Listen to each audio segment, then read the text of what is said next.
As chess players, we become used to certain predictable structures and piece formations.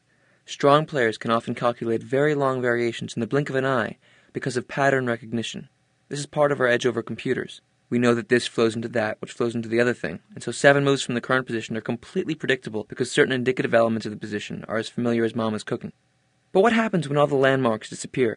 There are certain chess players whose style is based on this very question. They make the position so atypical that both players seem to be floating in space. Arthur Kogan is one such player. A charismatic free spirit from Israel, he travels the world living a bohemian life and playing chess. Here is a very strange game that he and I played in Budapest in 1995. From the very opening moves, he guided the struggle into unknown territory, and we both did our best to make sense of the madness. Here it is. I had black in this one, and I'm going to start from the very beginning of the game because you'll see that the opening already is quite abnormal. He played knight f3, d5, c4, I played d takes c4, and he played knight a3. Now already this might seem strange to some of you, but in fact this is pretty well-known theory. Now I began to play the first unusual thing. It's a line that I've played for quite some time. a6, knight takes c4, b5. The idea of this opening for black, for those of you who are very interested in opening ideas, is to transpose into a favorable version of the Queen's Gambit Accepted, which later on becomes a structure like this. This would be a typical Queen's Gambit Accepted structure. But white's knight is going to be misplaced on a3, and I've already gained some time with a6 and b5 attacking that knight, so in this type of position, I'll have a good version of a Queen's Gambit Accepted.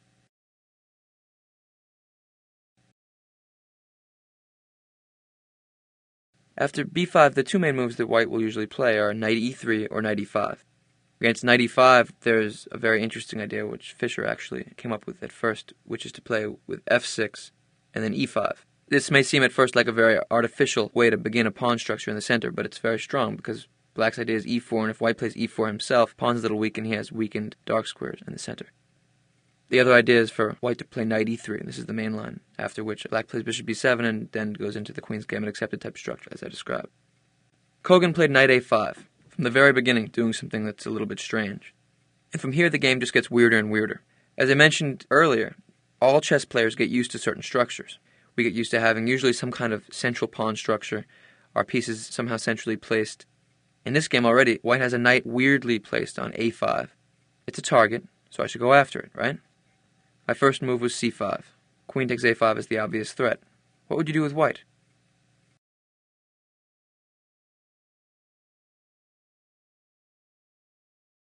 Here most chess players would, with white, immediately think of knight b3 and probably play knight b3, getting out of the way, bring the knight back closer to the center. Here black's game is quite good because I have a nice expansion on the queen side, a little pressure on the center. And I'll be ahead in development. I can play moves like c4, attacking his knight, provoking knight d4. Then I can play Fischer's idea of f6 and e5 if I want to. Or I can also just leave my pawn on c5 and play a move like e6, holding my pawn structure very nicely, and then develop all my pieces. Black's game is much more natural than white's. But Kogan had a rather fantastic conception in mind. He played the move b4, a pawn sacrifice, defending his knight, and after c takes b4, queen c2. Not defending the knight, but if I take it, then my bishop on c8 hangs with check. From this early in the game, for my bishop on c8 to be hanging, for the c-file to be open, for me to be up a pawn, for white to have a knight placed on a5, this is all very, very strange. So from here on, you'll notice that we both made sense in our own ways of this very, very nonsensical type of chess position. So when we're in unknown territory, we can always fall back on certain questions which are typical of all chess positions. When your opponent plays a move, the first thing you tend to think of is what is his idea, what does he want to do? And very central to white's position right now is the simple idea of queen e4, attacking my rook and making my life very difficult. There's no way for me to defend it. I have to play rook a7, which is an awkward position for the rook, and later on he could play d3 and bishop e3 if he has time. This is in the position for him. So my first move was a logical way to develop and also to prevent him from playing queen e4. I played knight f6. So you'll notice that one way of handling atypical positions is by asking classical questions. He played bishop b2, once again opening up the possibility of queen e4 because you can always take on f6 first and then play it. Here I played bishop d7, moving my bishop away from the queen's attack, so now the threat on his knight is opened up. And here Kogan was forced to play knight b3.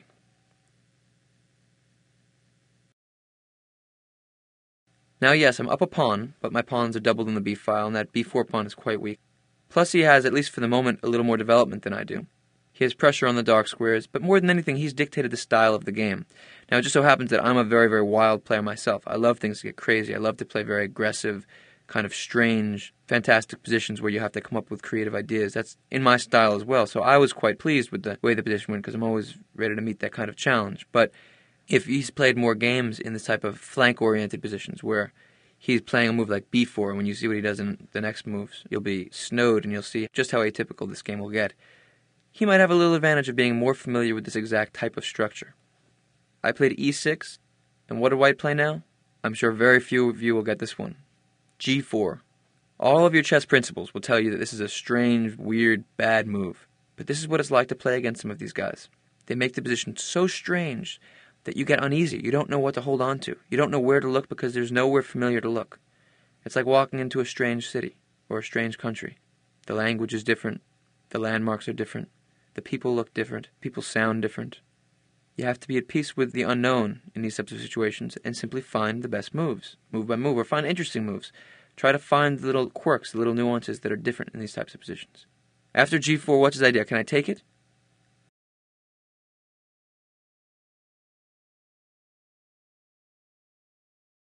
Obviously not. Knight takes g4 falls to the same idea he had before. Queen e4. There's a fork of my rook on a8 and my knight on g4. So I can't take it, and what his idea is to play g5, force my knight to move, then to have pressure on the g7 point so I can't develop so easily. He wants to lock down my bishop on f8. So the classical way to deal with somebody who's pressing on the side of the board is to respond by developing, by pressuring into the center. So I played the very straightforward move knight c6, which is quite good, controlling the center a little more, developing. And after g5, I played knight d5. So now my knights are well placed centrally. It's true my bishop is somewhat tied down to f8. It's a very weird position. He shouldn't kick out my knight again with a move like e4, because then the f4 square is weakened. Remember the theme of the space left behind, to slip into the space left behind. That knight is very, very strong. He can't do that. So after knight d5, he played e3, increasing his central control of the f4 and d4 squares, and stopping knight f4. And now I played a move which I think was a little bit too committal. I played the move rook c8. If I had it to do over again, I would have played either queen b6 or h6. And these seem to be very strange moves. h6 challenges his kingside expansion and kind of prepares to do my own atypical type of thing. G takes h6, rook takes h6, activating my rook on the h-file. And queen b6 just develops another piece. The main difference between these two moves and what I played is that they leave open the option of castle and queenside. I kind of locked my king into being in the center or the king side. That's where I felt it would be. I also made the decision that it would be valuable for me to gain a little bit of time developmentally. Rook c8 pressures his queen a little bit, because again, rook and queen being lined up is always good for the rook. So he's going to have to do something about that. But, later on, a very solid position for the black king. Imagine castle and queenside putting the king on b7. The king is very good because I have all of these pawns. My pawn majority is in front of my king, protecting it. This would be very, very solid. On the other hand, I do have a little bit of weakness on the queen side because the pawns are very far advanced, and a basic principle of king safety is that you don't want to push the pawns ahead of your king, which gives breathing room to your king. It's like a draft, and the king can feel the draft. It's kind of a way of explaining it. Here he could use the idea of knight fd4, maybe potentially trading off those knights and then trying to play bishop takes d4 and to utilize the dark squares in a5 and c5. That's the kind of plan that white can try against the black king. But those pawns provide me with quite a bit of protection.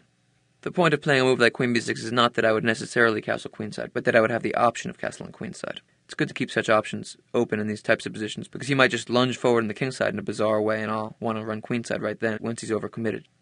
But I played rook c8, and he played queen e4. And here, once again, I narrowed down my decision to two moves. I could either play queen b6 or h6. Why don't you take a minute and try to find which one you would do?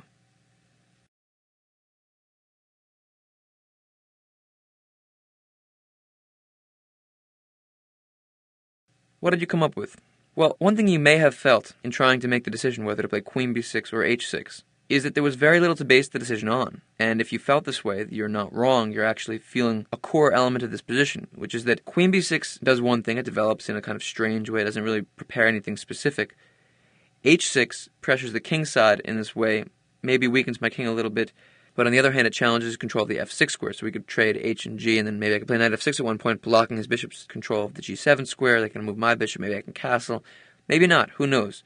It's a move that challenges his expansion on the king side. But in trying to decide between h6 and queen b6, we have nothing firm to hold on to, and that's the feeling that you often have when you play such positions as this one, where there's no certainty, there's no familiarity. Once again, there are no landmarks to see to identify where you are. I played queen b6. After bishop d3, then I played h6.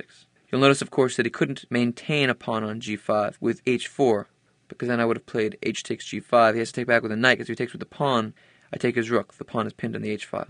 So my playing h6 really did eliminate his idea of having an outpost on the g5 square with a pawn. So I take over control of the f6 square. And he played rook g1. It's very hard in these types of positions to say that one move is much better than the other move. Of course, there'll be positions where a move is much better, but in these types of things where I'm playing queen b6, h6, rook g1, these are all fine developmental moves, increasing the type of pressure that we both have. But there's nothing firm to grab onto quite yet, so we're both trying to make sense of a very complicated, strange position. One plan for me, you'll notice, is the idea of playing a5 and a4, but that takes some time, and he has plans on the king side. I played h takes g5, rook takes g5, he's threatening the g7 point. What would you play here? Black to move.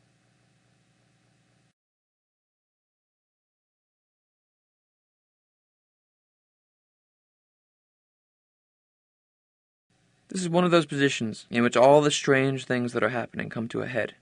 When a queen is placed on e4, you don't really think about trapping it. But notice that in this position, his queen has very, very little room to run. The only square for it is the g4 square. In atypical positions, sometimes you have to look for atypical realities. Now, f5 right away doesn't do anything, because he can just take it with the rook. My e6 pawn is pinned. But I could have tried the idea of bishop e7, a very interesting move which leads to tremendous complications. Let's look at what would happen. First of all, you see that if he moves his rook, rook g1, or rook takes g7, f5 wins his queen. The queen has absolutely nowhere to go, and I win the game. So bishop e7 really forces things. If he tried the exchange sacrifice, rook takes d5, e takes d5, queen takes d5. I was up a pawn before, so now that he won one back, I'm really up in exchange. Now I can play the move bishop g4, pressuring his knight on f3, and next move I could play rook d8, attacking his queen. The bishop on d3 will be hanging. After bishop g4, knight g5, attacking mate on f7. Here I can play the very, very solid defensive move, knight d8. And here white really is overextended. His attack didn't work. My bishop on e7 is pressuring his g5 knight. I can take on h2 whenever I want. A very important part of this game now is his king is stuck on e1 because I control the c1 square, so he can't castle queenside. This position is excellent for black. White's attack is stalled. I'm preparing my own counterattack. The reason that I was a little wary of playing bishop e7 is because of another sacrificial possibility for white. He can play bishop takes g7, and when I take his rook, he can take back. Now he's threatening my rook. And after I take his pawn, rook takes h2, here he can play another powerful move, knight takes f7. And now yes, I'm up in exchange, but this position is very dangerous looking. If I take on f7, after queen g6 check, white has a big attack, and he's threatening knight d6 check, so I have to play the uncomfortable defensive move, king e7. And here I'm up in exchange, my king is not well placed. White has very, very good compensation. This isn't a great position for black. So bishop e7 allows him to play a pretty powerful exchange sacrifice. I wouldn't be surprised if you've never seen chess variations like this. Very strange attacking variations where the king has to move from e8 to e7 to defend, a white bishop placed on g7, knight placed on f7, a black rook on h2, both kings in the center. This is bizarre chess, but this is the kind of thing you often run into when you play against guys who like to mix it up. You have to be prepared to handle even the most bizarre situations. So if I had played bishop e7, as I discussed, after bishop takes g7, white would have a dangerous attack. Instead I played knight f6, stopping that. His bishop is no longer on the g7 square. His queen is attacked. He played queen f4, pressuring the f6 square. And here I missed a very important try. I played a solid defensive move which I had planned for quite some time. I played rook h6, which looks quite good. It defends the f6 square, it's protected there, it maintains all the pressure that I had on the h-file. This looks like a fine move, but what I missed was the specific possibility of queen b8, because again, important in this position is that I'm up a pawn. After queen b8, I pretty much force a trade of queens, and I'll be much better in the endgame. If he tries to interpose with a move like knight e5, then he's opening himself up to bishop d6, attacking the pinned piece. So queen b8 would have forced a trade of queens, and then I could move into the technical part of the game. His whole attacking plan would not have any real muster if I can get rid of the queens. This would have been a very strong move. To find such possibilities, you have to be completely present, not thrown off by the abnormal kind of game it is, and also not impassioned by the game. Part of the problem for me in this position, I think, was that I enjoyed this position too much. That might seem strange, but I really like games that are chaotic like this. And so a move like queen b8 didn't have the attraction to me that a move like rook h6 had, because I wanted to maintain all the tension in the game. But there's no reason to maintain tension when you're up a pawn and you can convert into an endgame where you can start to press for the win, as opposed to a position where your opponent has a big attack. So if I had been looking for very good defensive possibilities, or simplifying possibilities, queen b8 would have been pretty logical. Notice how throughout this course, whenever there's a mistake that's made, I don't only describe the chess mistake, but I also look for the root of it, look for the psychological cause for each mistake. And that process is something which, if you haven't already started, I would recommend taking on in your chess life. Always think not only about what the chess mistake was, or what the chess lesson of every game is, but what the human lesson is, what it says about yourself as a human being, and how can you grow from this as a person, not just as a player. And so my missing of queen b8 was probably caused by a number of factors. First of all, I didn't have enough of a clarity into the importance of trading off queens. If I had asked myself the question, how can I get off the queens, queen b8 or queen c7 would have popped into my head immediately. But I think more than anything else, I was involved with the romanticism of the position. I wanted to keep everything alive, and so rook h6 kept the madness in the game. After rook h6, he increased his attack in a way which would only be logical to somebody who was completely within the flow of the game, because you don't usually think of king moves in the middle game, in the midst of all this mayhem, as being a move that increases his attack. But he played king e2, a very strong move. He can't castle queenside because then I would have discoveries with my knight, and he wants to bring his rook into the game. So king e2 is well protected. His next move will be rook a to g1, increasing pressure along the g-file. So king e2 is a very good move. Here, once again, I could have played queen b8, provoking knight e5, because once again, if white trades queens, it's quite good for me. After knight e5, I would play knight takes e5. In this position, bishop d6 doesn't quite work, because after rook takes g7, the difference is that my rook on h6 is hanging. Remember before I said that bishop d6 was good for black? That was because my rook was on h8. And in this position, I would have been able to play bishop takes e5, which defends my knight, and wins a piece. But in this position, my rook on h6 hangs. Much, much less pleasant. So then what I would have played is knight takes e5, bishop takes e5, and then simply return to b6 with my queen. The whole idea of queen b8 would have been to trade off a pair of knights. When you're being attacked, when you're being pressured, as you know, it's good to make some trades. Queen b8 would have forced one. Instead of that, I played the move knight e7. My plan was to fortify the control of the f6 square and also centralize my knight with knight e d5. If I get that move in, suddenly black's game looks very, very solid. My knight on d5 is powerful, threatens the white queen, pushes her off of the good attacking square, f6 is solidified. This is a very strong defensive idea. After knight e7, he played bishop d4. Remember the theme, the space left behind. When my knight was on c6, he controlled d4. I moved away. He played bishop d4 and began to enter the dark squares. I played queen c7. Queen b8 was another possibility. He played knight e5. So notice that my move knight e7 at once prepared a defensive plan for me and also gave him control of some squares which he didn't have control of before. With my knight c6, I controlled d4 and e5. Now I played knight e7. His response was very strong. He filled the gaps, bishop d4, queen c7, knight e5. Now I play knight e d5. So I got something, and I gave him something in return. This is often how high-level chess flows. One guy gets something, the other guy gets what the other guy left. Always look for the space left behind. So you do notice that even though this is quite an atypical position, there are still chess principles that run through it. There will always be chess principles.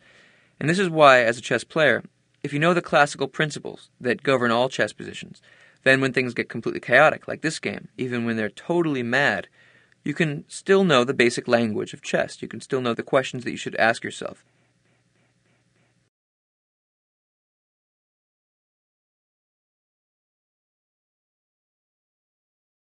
After knight e d5, he played queen g3. Now one idea he's considering is the exchange sacrifice, rook takes g7. My pawn on g7 holds up all the dark squares, knight on f6, rook on h6. If he can make the trade, rook g7, bishop g7, queen g7, attacking my rook. If my rook moves, my knight will be looser. This is the kind of thing I have to look out for. Notice my f7 pawn is also weakened. I played queen d6, making the decision that rook takes g7 wasn't quite good yet because I have the fork, knight h5. He can prepare rook takes g7, but it's not in the game quite yet. He increased his pressure with rook g1. And now white's threat is in fact to play rook takes g7. I prevented it with knight h5. I had another idea, a very, very deep defensive idea. Take a look at it. I could have played rook to c7. This might seem completely bizarre, but it has a long-term defense of the f7 square. How does it respond to his threat? Let's take a look. After rook takes g7, knight h5, queen f3. This is possible now because his rook on g1 helps out on the g7 square. Notice that rook f6 would fall to queen takes h5. After knight takes g7, queen takes f7, king d8. Now after rook takes g7, I would have the very strong defensive move bishop to e8, attacking his queen and opening up my rook on c7 onto his queen and rook, a very strong skewer. So rook c7 in fact would have stopped his threat of rook takes g7 without moving my knight off the excellent defensive square of f6. You can probably relate this position back to the first theme that I stressed in the game I played against Gregory Kaidanov, where I discussed the idea of maintain the tension. Rook c7 here maintains the tension. It keeps all of my defensive pieces optimally placed. And also what it does is it challenges white to figure out what to do, because all of white's pieces are really well placed. He can't improve anything. His bishop on d4 is excellent. His knight on b3 can't move anywhere without being taken. His knight on e5 can't move because I'll trade queens. His rook on g5 has nowhere to go. The rook on g1 is doing everything it can. There's no way for white to really increase his pressure. And so the position seems to call for him to play the final assault, to make the move which is the climactic moment in the attack. Rook takes g7 makes sense. So the fact that a move like rook c7 defends against rook takes g7, it's a very high-level defensive move, one that I found later on in analysis, but I hadn't seen it in the game. This really would have put white's game to the brink. Instead of rook c7, I played the move knight h5, defending g7 directly. And after queen f3, knight df6. As you can see, these two moves were a little bit of a concession. Before I had this defensive structure. My knight was very well centralized, and my other one was excellently placed on f6. Now my knight on h5 does hold g7 directly, but it's on the side of the board, not nearly as well placed. And this was the critical moment of the game. White to play. What would you do? Really take your time here. Calculate everything through. This has been a crazy game, and we've reached the moment where all the tactics are coming to a head. White has to do something here, because he can't improve his game anymore. I've defended pretty well. Everything looks good. Of course, I could have played slightly better moves, like rook c7 would have been an excellent defensive chance. But now white has to figure out what he's going to do. He's got to prove his attack. On the other hand, I have a very solid defensive setup. White to play. Calculate deeply. What would you do?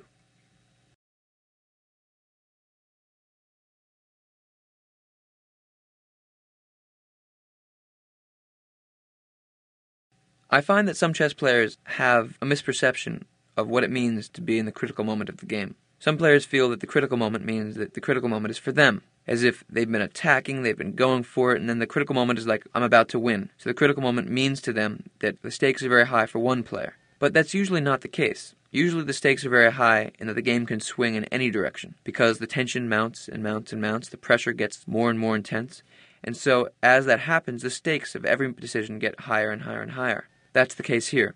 White has to play the right tactic. If he plays the wrong tactic, he'll lose. If he plays the right tactic, he could have very good chances. What have you come up with? And this is another way of dealing with positions which don't let you be certain about anything, positions which are very abnormal. Sometimes you can just calculate out.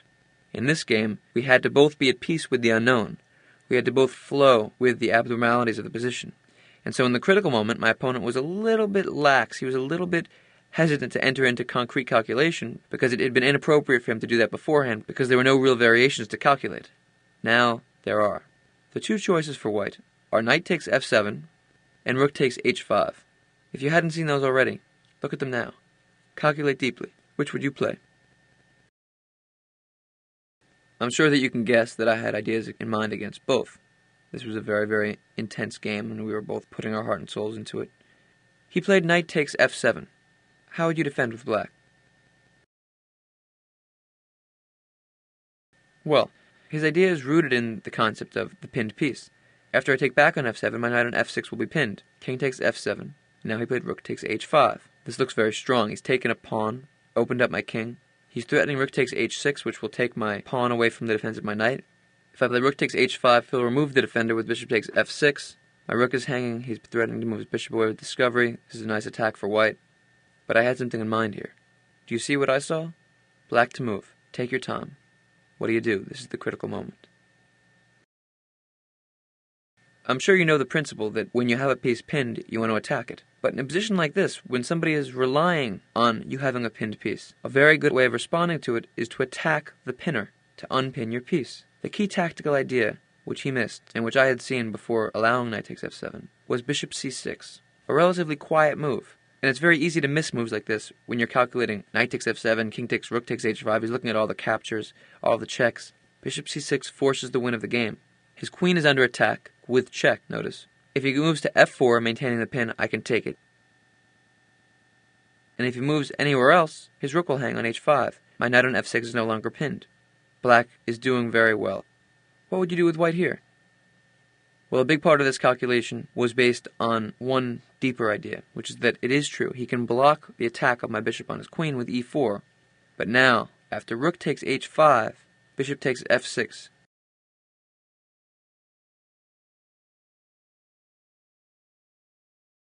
Do you see what I had in mind? Black to move. Find my next idea. The whole point of the defense for black is that now I can play rook f5.